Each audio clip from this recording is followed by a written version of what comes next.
A scream cuts through the summer air.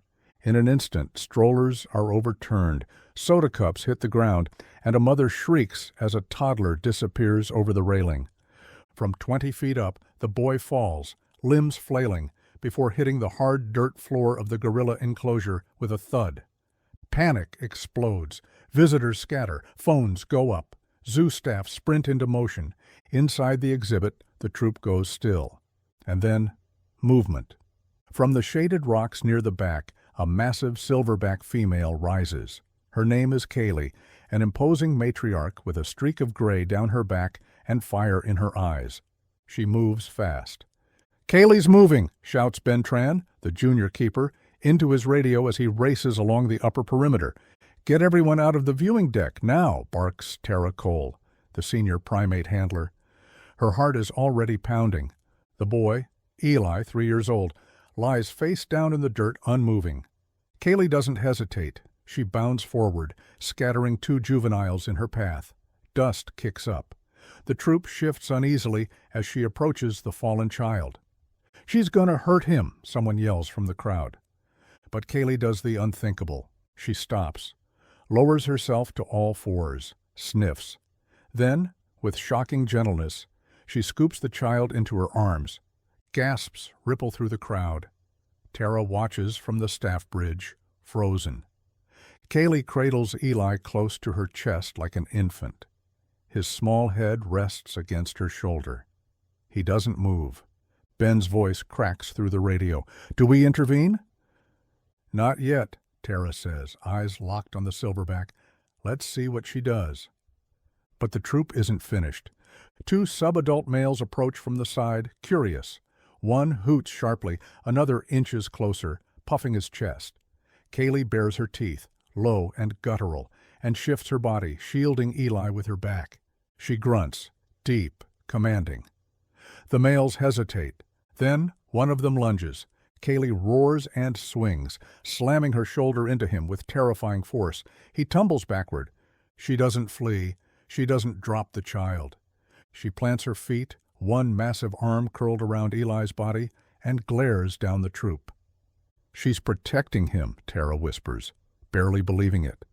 Visitors stand in stunned silence. Cameras record. Hearts pound. And Kaye, unmoving now, rocks the toddler slowly. The boy's fingers twitch. Ben's voice whispers through the radio. "He's alive!" Tara's voice breaks. "And she's keeping him that way." Kaye stands her ground. The troop stirs around her, uncertain. 2 juveniles bark, agitated, but don't come closer. One adult female screeches, slapping the ground, but even she doesn't challenge Kaye directly. She shifts her stance again, wrapping both arms around the unconscious toddler like a living barrier. Her chest rises and falls in sharp, rhythmic waves. Her gaze cuts across the troop like lightning. "She's in full defense mode," Tara mutters. "This isn't curiosity anymore." Inside the control room, zoo staff monitor from every angle. The vet is on standby. Tranquilizer darts are prepped. But no one dares make the call. Ben watches through binoculars. "If we hit her now and she drops him—" "I know," Tara cuts in. "We wait." Below, the crowd is long gone, replaced by zoo officials and keepers. Emergency responders huddle just beyond the gate. Everyone's watching Kaye. The troop starts to shift again, closer this time. A lanky male circles wide, hooting low. Kaye growls, loud, warning. "Keep your distance," Ben breathes. The male flinches, but doesn't retreat. Then the smallest of the juveniles, a bold young female, creeps forward from the side. She chirps once, just once. And Kaye doesn't move. She roars. The sound shakes leaves from the branches. Every animal in the habitat freezes. The juvenile bolts. Others scatter. Even the dominant male steps back. "Kaye just took control," Tara says quietly. "That's not protection, that's dominance." For a moment, the enclosure falls still. Then Kaye turns, slowly, carefully, and walks with Eli in her arms. She moves toward the far end of the exhibit, where the rock face curves toward the staff-only maintenance gate. Ben frowns. Where's she going? She's headed for the door, Tara whispers. She knows. Kaye reaches the metal exit. She pauses, looks around. Then, bang! She slams her free fist against the staff gate. Once, twice, then again. The sound echoes like thunder through the hidden corridors behind the enclosure. She's calling us, Ben says, stunned. Tara races to the service path. Prep the secondary tunnel access. We're going in low and quiet. Inside, Kaye stands at the metal gate, breathing hard. The child is still pressed against her shoulder. She slams the gate again. This time, she doesn't roar. She waits. Tara crouches low as she enters the dim service tunnel behind the enclosure. She's flanked by Ben and a medic, each step slow, deliberate. No sudden movements, no noise. Through the slats in the staff door, she sees Kaye, massive, calm, breathing heavily. Her knuckles rest against the gate. The boy is still nestled in her arms. He's breathing, Ben whispers behind her. Shallow, but steady. Tara lifts the side hatch a crack. Light spills into the enclosure. Kaye doesn't flinch. Instead, she shifts her weight, turning the child so his face points toward the opening. She's showing us, Tara breathes. She's trying to help. Ben inches closer. If we open it slowly, I think she'll stay calm. Tara signals the medic to prepare. No dart gun, no noise, just readiness. Then, heart pounding, she eases the door open. Kaye stays put. Her dark eyes lock onto Tara's. For a moment, there's no sound, just the low hum of the filtration system and Kayle's breath. Then, softly, she extends the boy forward. She doesn't drop him. She places him, deliberately, slowly, onto the rubber threshold between them. Tara exhales, crouches low, and inches forward. Easy, girl, she whispers. You're doing so good. Kaye holds still, watching every inch. Tara slides her arms under Eli's tiny frame. He's warm. His fingers twitch. A soft groan escapes his lips. And then he cries. A weak, warbling sound. But it's enough. Tears spring to Tara's eyes as she pulls him gently through the door. Ben helps close the gate behind them, locking it tight. But Kaye doesn't leave. She stays at the gate, one hand pressed against the bars, her massive body motionless, her eyes fixed on the boy in Tara's arms. The moment lingers. Then Kaye does something no one expects. She raises her empty hand and touches the glass near the child's head. Once, twice. Then rests it there, as if saying goodbye. Outside, paramedics rush the boy to a waiting gurney. Tara doesn't follow. She just turns back and stares at the gorilla who refused to let death win. Kaye turns away from the gate and disappears into the trees. The zoo gates are sealed shut. Emergency crews line the perimeter. News vans crowd the street. The world already knows something has happened. Inside in the staff medical bay, Eli lies bundled in blankets, oxygen mask secured. He's bruised but stable. His mother, Rachel, clutches his hand, face streaked with tears. "You came back," she whispers. "My brave boy." Meanwhile, in the gorilla habitat, Kaye has not returned to the troop. She sits alone at the far edge of the enclosure, silent, unmoving, beneath a sycamore tree. Tara watches from the observation booth, still in her dusty uniform. Her hands tremble around a tablet playing back the security footage. The moment of the handoff.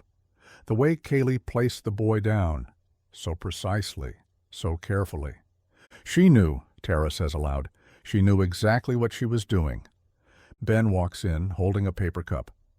The board wants a statement. They want to frame it like it was instinct, maternal reflex, nothing more. Tara doesn't look away from the screen. This wasn't instinct. This was a decision. Outside, reporters speculate. Footage of Kayle's defense, her roar, her slow march to the gate. It's already viral. And Kaye the Protector trends worldwide. But inside the zoo, the staff knows the truth runs deeper. That evening, Tara returns to the enclosure with something in hand. A small fleece blanket. one Kaye used to wrap around her own baby before it died 6 months earlier from illness. Tara places it just inside the safety barrier. Kaye watches, doesn't move. Then, slowly, she walks over, crouches down, and lifts the blanket in both hands. She sits, curling it to her chest. Her breathing deepens. Her fingers stroke the fabric like it's fragile. Then she closes her eyes. It's not performance, it's memory. It's grief. Hours later, the zoo's press conference begins. Cameras flash, officials speak, but it's Tara who delivers the final words. She didn't act like an animal, she acted like a guardian. She didn't react, she chose. No one claps. They just stand, and they understand. That night, as the zoo lights dim, Kaye lies beneath the sycamore tree, blanket still in hand. The troop stays clear. No one dares disturb her. She has already proven what she came to prove, and the world is still catching up. The video circles the globe in 24 hours. News anchors choke up on air. Activists call it proof of sentience. Parents post tearful reactions. Artists sketch Kayle's face from the still image of her at the staff gate, holding the boy like a child of her own. Within a week, the zoo's inbox overflows. Messages pour in, from primate experts, trauma survivors, child psychologists. They all say the same thing. She remembered. 2 days later, Eli is discharged from the hospital. He has a fractured collarbone, a mild concussion, and stitches, but he's alive. His mother wraps him in her arms as press cameras flash. He kept saying, "Gorilla hugged me," she tells reporters, eyes wet, and I believe him. Back at the zoo, Kaye still sits alone, quiet and distant from the troop. Tara visits every morning. She doesn't bring tools or tablets, just sits by the observation glass and watches. Sometimes Kaye comes near, sometimes she doesn't. But when she does, she always touches the blanket. In a special meeting, the zoo's board debates what to do. There are talks of relocating Kaye to a sanctuary, of using her story to promote conservation, but Tara shuts it down. She's not a spectacle, she says. She's a soul. Eventually, the zoo releases a statement. No media events, no monetization, just a declaration. On that day, Kaye chose empathy. She saw life, she remembered loss, and she made a choice no human taught her. Public donations surge, enough to fund new fencing, staff training, and a memorial garden on zoo grounds. They name it the Guardian's Rest. Visitors from around the world walk through the garden.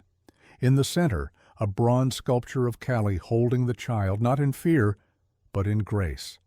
At her feet, an inscription. She remembered, and she refused to forget. Months later, Tara finds Kaye sitting in the sun near the upper ridge of the enclosure. No blanket, no glass, just wind, trees, and quiet. She's healing, Ben says, standing beside her. Tara nods. So are we. The last image the world sees of Kaye isn't in motion. It's a photograph. Simple, still. She sits in profile, sunlight catching her fur, gaze fixed far beyond the habitat walls. No words, no signs, just presence and peace. Kaye didn't roar for dominance. She didn't act out of instinct. She made a choice to hold, to protect, to remember. If her story moved you, share it. Tell someone that animals feel, that memory lives deeper than language, and that sometimes the quietest heroes walk on 4 limbs. Like this story? Subscribe for more true and inspired animal rescues. Leave a comment to honor Kaye and help us tell stories that matter.